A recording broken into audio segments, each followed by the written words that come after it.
Hello everyone, and welcome back to the Mindfulness Moment.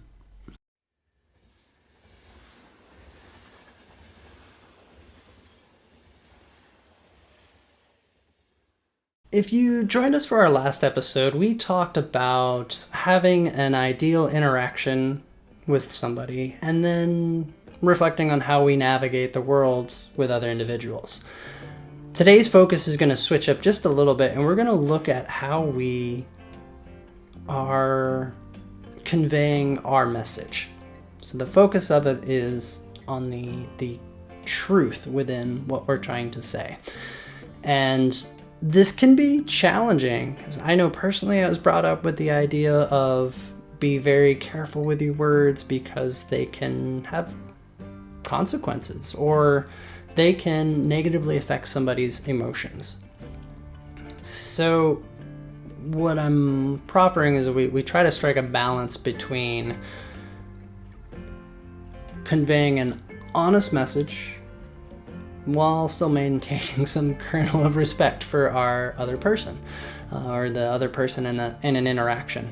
And maybe a simplified example is you have a friend who brings you a snack, and if you are moved by the fact they brought you a snack, like, that's a great thing to express.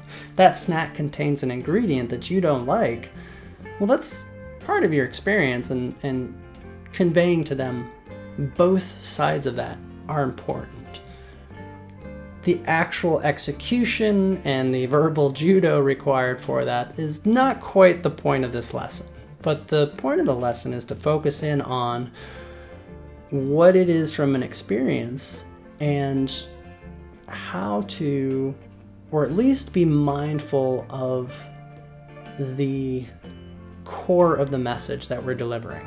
So again, with the snack example, we can be respectful and acknowledge the thought and the caring that this individual went through and is expressing to us.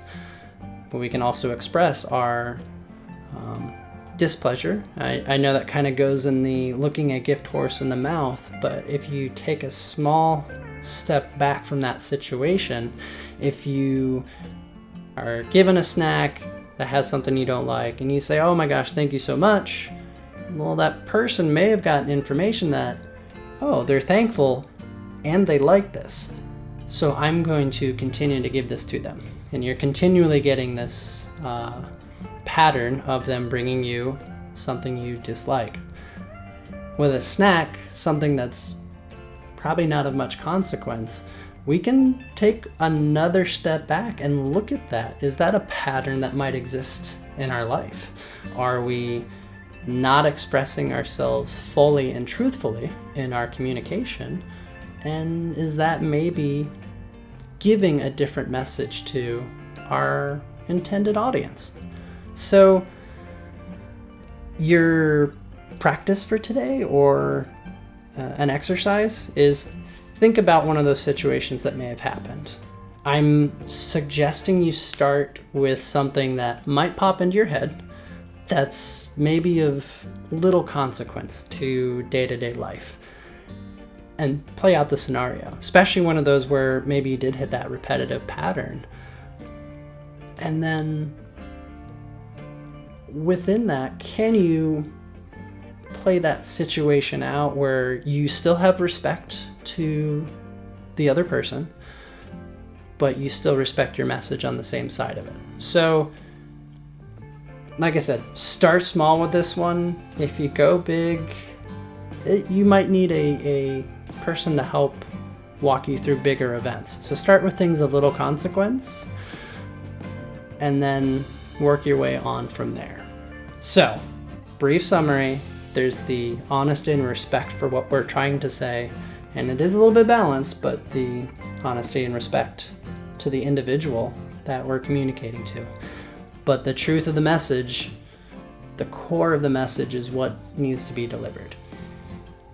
Okay, I know that's not the easiest one that I've offered yet, but I believe everyone has the capability to go through this exercise. So I hope you enjoy it, and ninja every day. Thank you so much for joining us on the Mindfulness Moment. If you would like to find some more material or videos on meditation and mindfulness practices, go ahead and click the playlist right here. And if you want to keep up to date with the release of new content, new material, probably want to hit that subscribe button here. We appreciate any feedback or comments in the sections below. And of course, Ninja every day.